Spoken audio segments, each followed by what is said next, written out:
Welcome to Sweet Life Beat Life. We hope this video helps. In this video, I will explain how to make your hard hat sit lower.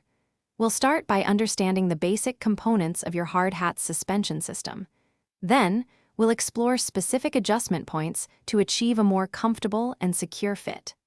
Finally, we'll cover essential safety and comfort considerations to ensure your hard hat protects you effectively. Your hard hat's suspension system is crucial for both comfort and protection. It's the internal component that cradles your head, keeping it separate from the outer shell. This system usually consists of a crown strap, which goes over the top of your head, and a headband. Many systems use either a pin lock or a ratchet mechanism for easy adjustments. To achieve a lower fit, focus on lengthening the crown straps. These straps connect the suspension to the top of the hard hat.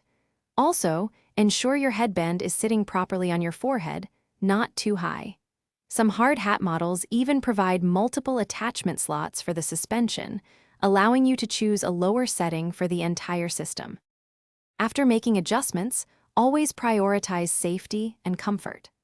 A properly fitted hard hat should feel secure without being too tight, and it must not obstruct your vision. Ensure there's at least 1 inch of clearance between the top of your head and the hard hat's shell. Remember to regularly inspect your hard hat for any signs of wear or damage to maintain its protective integrity. Thanks for watching. Consider subscribing if we helped you.